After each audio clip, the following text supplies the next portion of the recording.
이번 화재가 더욱 안타까운 이유는 안전상 미비점이 곳곳에서 발견되기 때문입니다. 불법 증축된 헬스장에서만 무려 9명의 사망자가 나왔는데요.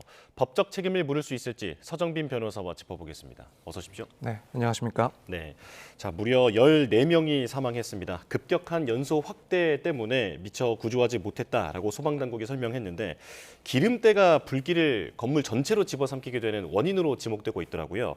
이게 화재와의 직접 인과관계는 앞으로 어떻게 규명할 수 있겠습니까? 일단 수사를 통해서 이런 먼저 과학적인 인과관계가 존재하는지를 확인하게 될 겁니다. 결국에는 국가수의 정밀한 감식을 통해서 발화점부터 이제 어디까지 화재가 이어졌는지 그 경로 혹은 그런 화재 패턴 등을 분석을 하게 될 겁니다. 그래서 실제로 이런 기름때가 도화선 역할을 했는지, 그래서 화재가 더욱 커진 측면이 있는지를 일단 과학적으로 입증을 하게 될 거고요. 만약 이 부분이 인과관계가 과학적으로 입증이 된다라고 한다면 추후 이제 진행이 될 그런 법적인 과정에서 경영 책임자 등의 상당 인과관계가 인정되는지까지도 자연스럽게 연결이 될 수가 있습니다. 따라서 이 부분은 수사를 먼저 진행을 하고 이후에 법적인 평가까지도 이어질 것이다, 이렇게 보시면 됩니다. 네, 이 청소를 요구했지만 청소가 제대로 되지 않았고 또 안전상의 그 위험도 수차례 지적했지만 고쳐지지 않았다라고 하는 게 노동자들의 증언인데요. 그런데 이 건물이 스프링클러 설치 의무 대상이 아니었다면서요? 네, 그렇습니다. 사실 소방시설법이 여러 번 개정이 되어 왔었고 건물의 용도라든가 혹은 층수 또 면적 규모에 따라서 이 스프링클러 설치 의무가 강화되어 왔습니다.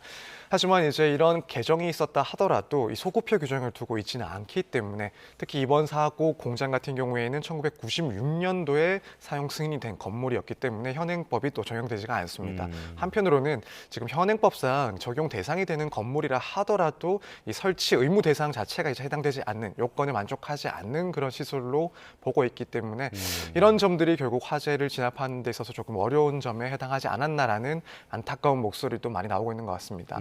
다만 이제 일부 전문가의 의견에 의하면은 이번 화재 같은 경우에는 오히려 이제 물이 접촉할 경우에는 화재 위험성이 더 클 수 있는 그런 상황이었기 때문에 스프링클러 설치가 있었다라고 한다면 위험이 오히려 더 커질 수 있었다, 이런 전문가의 의견도 있습니다. 네, 이쪽 부분은 법적으로 더 따져볼 부분이 많아 보이고요. 자, 그리고 이번에 피해 규모를 키운 원인 중에 하나로 불법 증축이 거론되고 있습니다. 사망자 9명이 그 헬스장에서 한 번에 발견됐는데 이게 도면에도 없는 무허가 시설이었다면서요? 네, 그렇습니다. 그렇기 때문에 여기에 대해서 조사를 하고 이 조사 결과에 따라서는 이번 화재가 커진 피해자의 규모가 더욱 커진 원인 중에 하나로 지목이 될 가능성이 있습니다. 우선 이렇게 무허가 시설이라는 점은 당연히 건축법 위반에 해당을 하게 될 것이고, 다만 이제 그렇다고 해서 곧바로 화재의 원인이 되었다라거나 혹은 피해 규모가 커지는데 직접적인 원인이 되었다라고 단언할 수는 없습니다. 그렇기 때문에 이 점에 대해서는 충분히 시간을 가지고 조사를 해봐야 되겠지만, 사실 뭐 지금 어느 정도 추측을 하기에는 결국에는 이 피해자의 규모가 상당 부분 이 무허가로 건축이 된 헬스장에서 발생했다라는 점을 봤을 때는 추후에 이런 부분 역시도 피해 규모가 커지는데 법적인 책임을 지울 만한 그런 영역에 해당하지 않는가 좀 예상을 해볼 수는 있을 것 같습니다. 예, 피해 규모로 커지는데 정말로 영향이 있었는지를 면밀하게 따져봐야 한다라는 말씀이시군요. 자, 그리고 불을 완전히 끄는데 10시간 반이나 걸렸는데 초진이 늦어진 이유가 안에 말씀하신 대로 물이 닿으면 폭발할 수 있는 그런 나트륨이 있었기 때문에 이걸 안전한 곳으로 옮기는 동안 물을 제대로 뿌리지 못했다라고 하더라고요. 자, 이 때문에 소방 헬기 출동까지 늦어졌는데 이것은 나중에 어떤 법적인 처벌을 받게 되는 겁니까?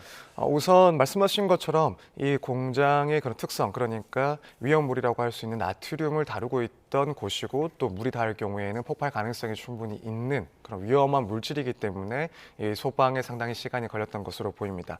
그렇다면 결국에는 이 공장 측, 특히 경영 책임자 등이 이 나트륨을 관리하는 데 있어서 법적인 의무들을 충분히 준수를 했는가, 또 어느 정도 예견 가능한 범위 내에서 그 대책을 세워놓고 이것들을 실제로 이행을 했는지 여부가 가장 중요하게 판단받을 것입니다. 그래서 예컨대 기준에 따라서 격리 시설에다가 이런 나트륨을 보관했어야 된다, 혹은 충분한 방제 시설이 구비가 되었어야 된다라는 그런 규정들을 준수했는지, 실제로 그런 설비들이 시행이 되고 또 작동을 했는지 여부에 따라서 책임의 소재가 달라질 수가 있습니다. 따라서 이 조사를 통해서 이 부분에 대한 책임이 충분히 이행되었는지, 이 부분이 상당히 좀 중요한 그런 관건에 해당을 한다라고 보여집니다. 네, 지난달에 이미 위험물 안전 안전관리법 위반 통보까지 받았다라고 하는데 이 부분에 대한 의무 사항이 제대로 지켜졌는지 살펴봐야 할 것 같습니다.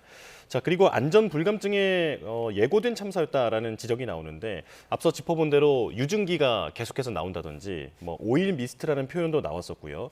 언제든지 폭발할 수 있을 것 같아서 무서워서 퇴사했다라는 커뮤니티 글도 있는데 만약에 이런 부분들이 모두 인정된다면 중대재해처벌법 적용도 가능합니까? 네, 일단 이 사건 자체가 중대재해처벌법에 해당하는 사건으로 보입니다. 일단 근로자가 5인 이상인 기업에서 산업재해로 인해서 한 명이라도 사망자가 발생하게 되면은 일단 중대재해처벌법이 적용이 됩니다. 그리고 이제 중대재해처벌법의 핵심은 결국 이 경영 책임자 등이 위험 요인을 사전에 파악을 하고 또 예방을 했는지 여부, 또 안전 보건 관리 체계를 구축하고 이것을 이행했는지 여부가 될 겁니다.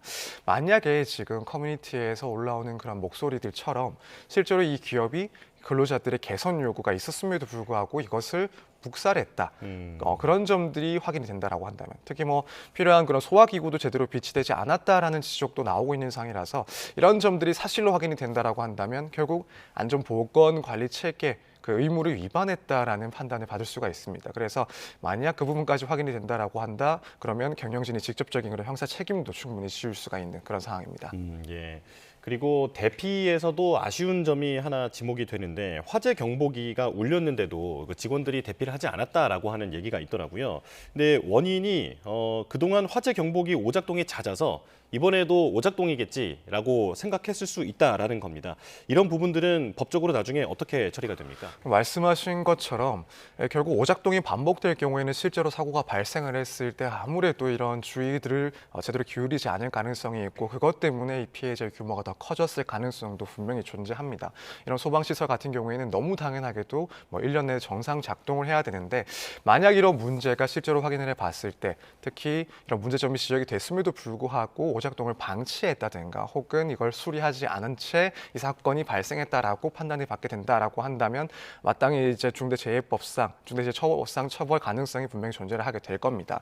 그래서 오작동 자체로 사실 뭐 과거의 오작동 사례 자체로 이번 사건에 책임을 지운다 이것은 아니지만 이러한 사실들이 어느 정도 확인이 된다라고 한다면 결국에는 이 회사 측의 안전보건 관리 체계의 부실을 보여주는 그런 사정에 해당을 하기 때문에 다른 요소들과 종합을 했을 때 책임 유무를 판단하는 데 중요한 역할을 할 수가 있는 것이고 나아가서 책임이 인정된다라고 했을 때는 과연 그 책임이 어느 정도 큰지 주의 의무 위반의 수준이 어느 정도인지를 판단하는 데 있어서도 중요한 요인 중에 하나다 이렇게 보여집니다. 예.